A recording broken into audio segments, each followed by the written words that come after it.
Now we are going to discuss about World War I.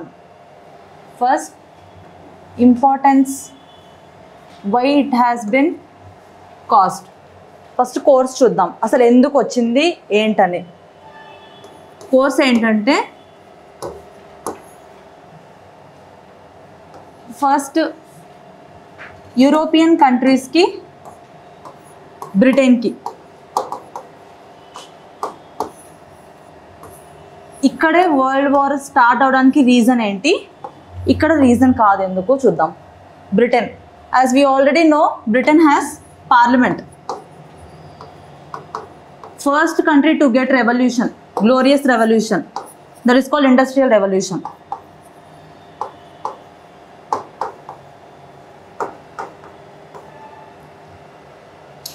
If you write GR, that is fine. Yes. Everyone will understand. And here the course must be completed within 5 minutes because course is the old question. Okay. నువ్వు 7 minutes-లో answer రాయాలి, 10 marker question అని అంటే అది 3 minutes నుంచి 4 minutes-లో దడలు ఆడించాలి. ఇక్కడ నువ్వు session చెప్పడానికి రాలేదు, క్వశ్చన్కి ఆన్సర్ చెప్పడానికి వచ్చావు. Be clear on this. మనకేంటి ఇక్కడ, number of points must be completed within no time so that everyone will get those points. ఆ పాయింట్స్ నేను 1-2 సార్లు కావాలంటే చెప్పు, మాకు అభ్యంతరం లేదు. నువ్వు పార్లమెంట్ పీ రాస్తే సరిపోతుంది, ఫటాఫట్లాడిచ్చు. ఎస్, బ్రిటన్కి యూరోపియన్ కంట్రీస్కి డిఫరెన్సెస్ చూద్దాం. బ్రిటన్కి రాకపోవడానికి, యూరోపియన్ కంట్రీస్లో రావడానికి రీజన్స్ ఏంటంటే, కోర్స్ ఆ టైంలో ఎందుకు అలా జరిగిందంటే దీనికి పార్లమెంట్ ఉంది. అండ్ ఇక్కడ గ్లోరియస్ రెవల్యూషన్ ఆల్రెడీ స్టార్ట్ అయింది, మనకు తెలుసు. ఇండస్ట్రియల్ రెవల్యూషన్ ఎక్స్పాండ్ అయింది. తర్వాత నో కంపారిజన్ అనమాట. ఇది యాక్చువల్ దీంతో కలపకుండా ఐసోలేషన్గా ఉంది ఈ కంట్రీ, ఐలాండ్ కంట్రీ కదా యూకే. సో లిమిటెడ్ ల్యాండ్ కాబట్టి అక్కడ వార్స్ జరగడానికి కూడా రీజన్స్ ఉండవు. సో అదొక మెయిన్ రీజన్. నెక్స్ట్ ఏంటంటే ఇంపీరియలిజం, న్యూ ఇంపీరియలిజం అనేది ఎస్టాబ్లిష్ అవుతూ వస్తుంది. తర్వాత involvement in local parties, as this got first revolution, industrial revolution కాబట్టి సుపీరియర్ అని ఫీల్ అవుతుంది ఫస్ట్ ఆఫ్ ఆల్. కాబట్టి దీని యొక్క ప్రతి ఒక్క కంట్రీ దీని యొక్క ఇన్ఫ్లుయెన్స్ అవుతూ ఉంటుంది అనమాట. దీని ఇన్ఫ్లుయెన్స్ వల్ల మనకి industrial revolution to other parts of the world వచ్చాయని మనం చదువుకున్నాం. జర్మన్ రెవల్యూషన్, ఫ్రెంచ్ రెవల్యూషన్, అలా అమెరికన్ రెవల్యూషన్ అలా స్టార్ట్ అయ్యాయి కదా. సో బ్రిటన్ అనేది చాలా ఇంపార్టెంట్ ఆస్పెక్ట్ అని యూరోపియన్ కంట్రీస్ తీసుకుంటారు అనమాట. సో ఇది ఒక డిఫరెన్స్. యూరోపియన్ కంట్రీస్లో వరల్డ్ వార్ రావడానికి రీజన్, బ్రిటన్లో రాకపోవడానికి రీజన్. అది కూడా యూరోపియన్ కంట్రీనే కదా. Yes sir, even though European country అయినప్పటికీ కూడా mainland Europe. Yes sir, right. Next world war I reason ఏంటంటే, నంబర్ 1, దీనికి ముందు ఏం జరిగిందంటే 1912లో ఫస్ట్ బాల్కన్ కంట్రీస్ వార్ జరిగింది. Balkan war. బాల్కన్ కంట్రీస్ మనకు తెలుసు, కింద ఉన్న ఏవేమంటే బల్గేరియా, గ్రీస్, మాంటెగ్రో, సర్బియా. వాటికే జరగడం వల్ల యాక్చువల్లీ ఇటలీ ఉంటుంది కదా, ఇటలీకి కింద గ్రీస్ దగ్గర ఉన్న ఏరియా, మన మ్యాప్లో యూరోపియన్ మ్యాప్లో చూస్తే కింద గ్రీస్ ఉంటుంది. ఆ గ్రీస్ దగ్గర ఉన్న పీపుల్, ఇటాలియన్స్ పీపుల్ కూడా మైగ్రేట్ అయ్యి ఇక్కడ ఉంటారనమాట.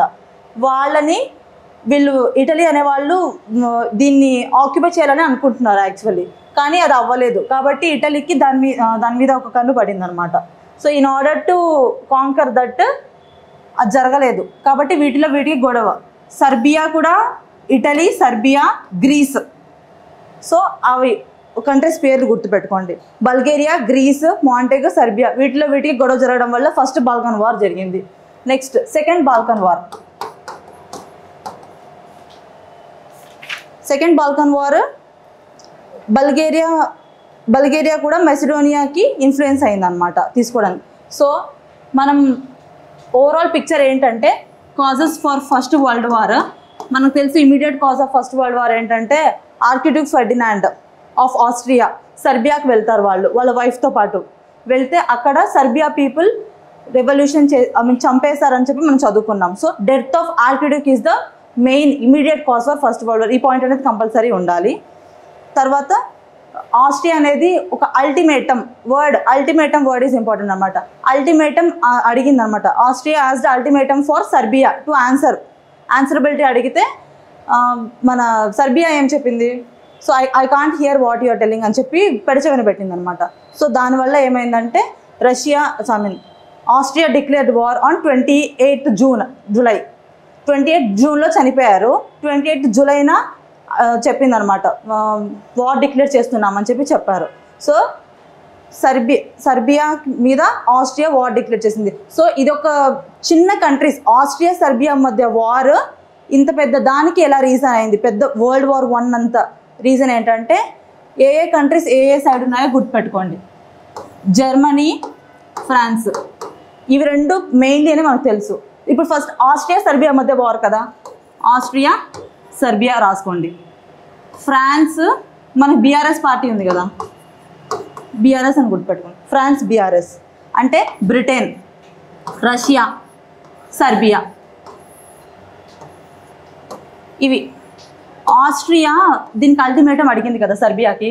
అల్టిమేటం అడిగినప్పుడు ఇది ఆన్సర్ చేయనప్పుడు ఇది జర్మనీతో అడిగింది అనమాట. జర్మనీ ఒక బ్లాంక్ చెక్ పంపించింది, నీకు నచ్చింది చేయి, మేము మీ తోడు ఉంటామని చెప్పి. సో జర్మనీ యొక్క ఇన్ఫ్లుయెన్స్ చూసుకొని ఆస్ట్రియా దీని మీద వార్ డిక్లేర్ చేసిండేది 28 జూలై. సో ఇది ఇంపార్టెంట్. నెక్స్ట్ ఏం చేసింది, ఈ సీక్వెన్స్ అనేది గుర్తుపెట్టుకోండి. ఇంకా ఏం మిస్ అయినాయి, ఇటలీ కదా, బల్గేరియా, టర్కీ. మనకు అలయన్స్ కంట్రీస్ గుర్తుంటే అలైడ్ కంట్రీస్, సెంట్రల్ పవర్స్ మనకు గుర్తుంటాయి. సెంట్రల్ అంటే సెంట్రల్ లొకేషన్ కంట్రీస్, యూరోప్లో సెంట్రల్ లొకేటెడ్ కంట్రీస్ ఇవి స్ట్రైట్ ఉంటాయి. జర్మనీ కింద ఆస్ట్రియా కింద ఇటలీ, ఒట్టోమన్ ఎంపైర్. టర్కీ అంటే ఒట్టోమన్ ఎంపైర్. సో ఇవన్నీ ఫ్రెండ్స్, ఇవన్నీ ఒకవైపు ఉంటే ఇవి ఒకవైపు ఉన్నాయి అలయన్స్. మనకు క్వశ్చన్స్లో లాస్ట్ ఇయర్ క్వశ్చన్స్ చూస్తే జపాన్ యొక్క ఇన్ఫ్లుయెన్స్ ఎక్కడ ఉంది అని అడుగుతారు ఫస్ట్. సో జపాన్ అలయన్స్లో జాయిన్ అవుతుంది అనమాట. ఇది చైనాలో కొన్ని కంట్రీస్ ఉంటాయి కదా, ఫ్రాన్స్ కింద ఉన్న కంట్రీస్ని ఆక్యుపై కొలనైజ్ చేసుకొని ఉన్న కంట్రీస్ని కాపలా ఉంటుంది అనమాట జపాన్. సో దట్ వాళ్ళకి హెల్ప్ చేస్తారని.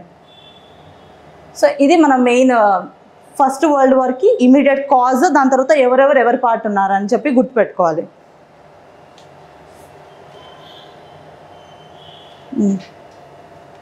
Next what are the other causes? Yes, not only వాడిని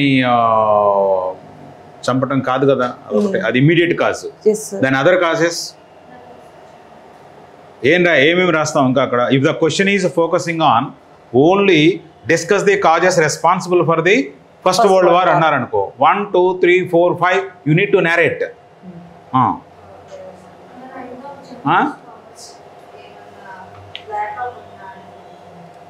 ఏమన్నా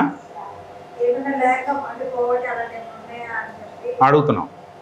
జాగ్రఫికల్ రీజన్ ఏంటి ఉంది అక్కడ, ఎకనామిక్ రీజన్ ఏంటి ఉంది అక్కడ, వాట్ ఆర్ ది రీజన్స్ అనేది మనకు కావాలి. ఇంపీరియలిజం,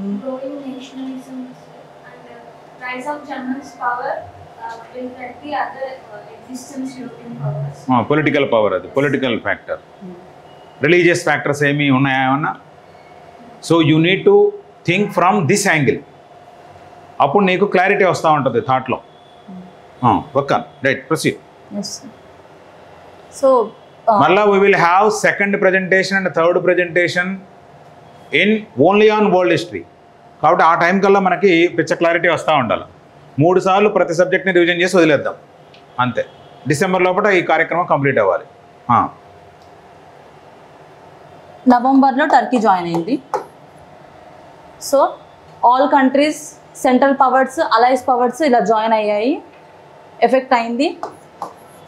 1917కి రష్యాలో లోకల్ పార్టీస్, లోకల్ డిస్టర్బెన్సెస్ వల్ల రష్యా అనేది బయటికి వెళ్ళాల్సి వచ్చింది. What is that disturbance? Reshma, Manju, what is that disturbance that happened in Russia? As men are dying more due to army, sir.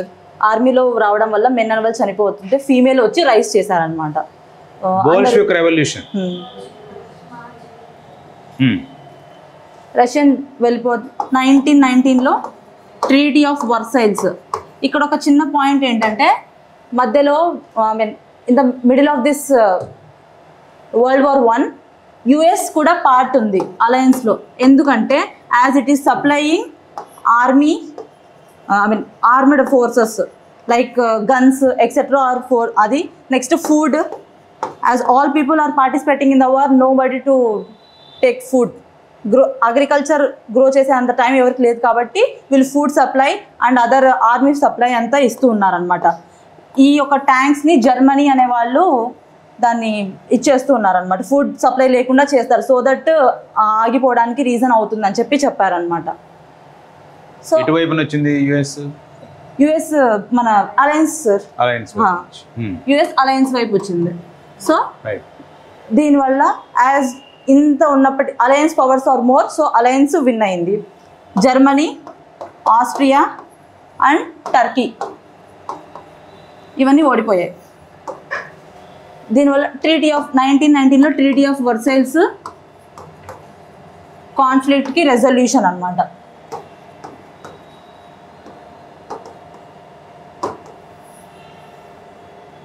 So treaty of Versailles ద్వారా 1914 to 1918 World War I period end అయింది.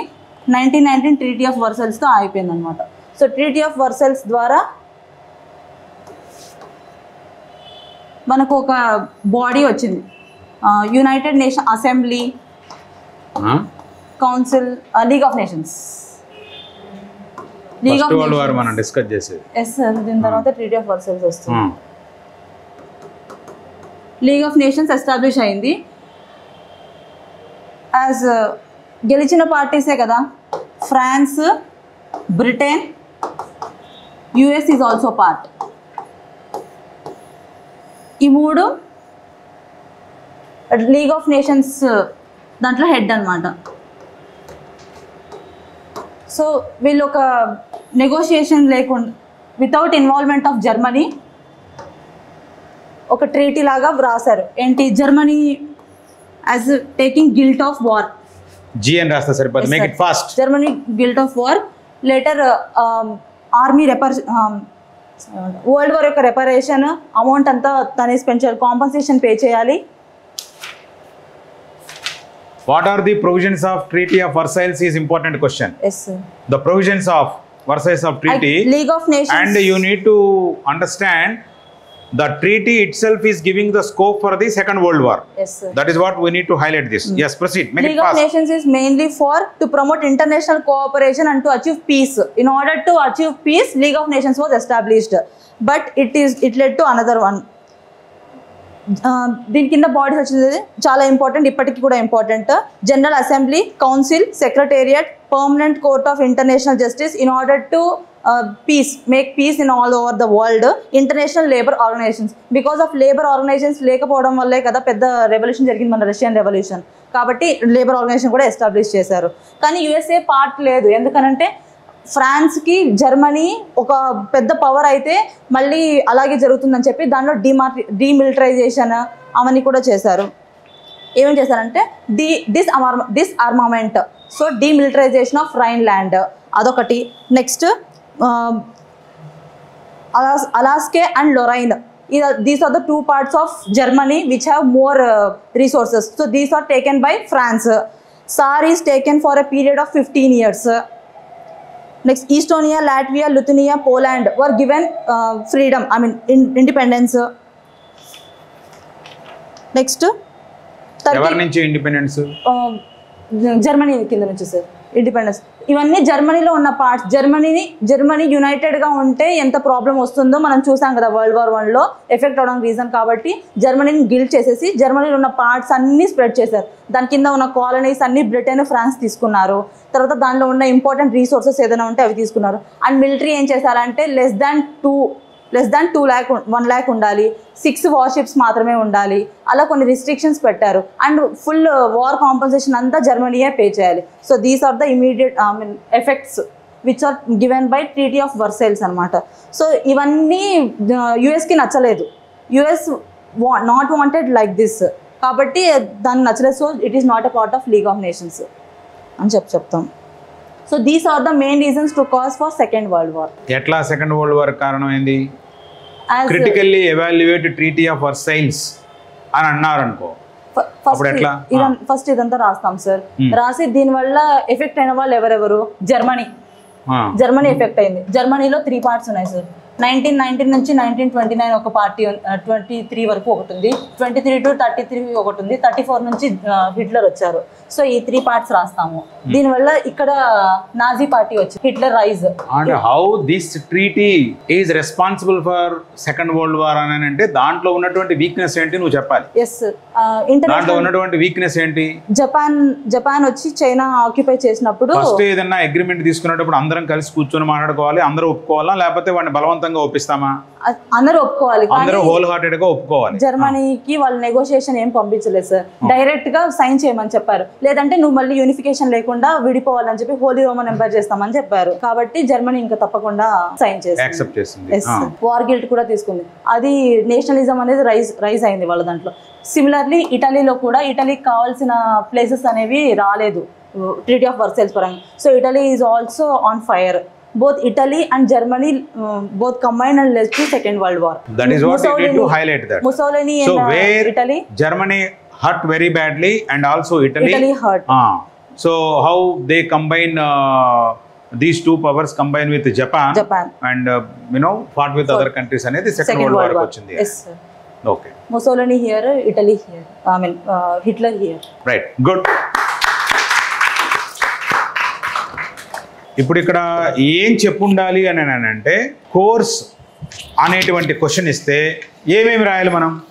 Course discuss the course of first world war అని ఒక old question ఉంది. Nature of first world war ఇంకొక old question ఉంది. అట్లానే ఇంకా ఏంటి? Impact in relation to especially India. తర్వాత ట్రీటీ ఆఫ్ వర్సైల్స్లో ఉన్నటువంటి ప్రొవిజన్స్ అవి సెకండ్ వరల్డ్ వార్కి ఈచ్ ప్రొవిజన్ ఎట్లా లీడ్ చేసింది. ఈ క్వశ్చన్స్ని స్పెసిఫిక్గా నువ్వు చూసి ఆన్సర్ చెప్పాలి. ఈసారి స్టోరీ మాదిరిగా చెప్పాలి.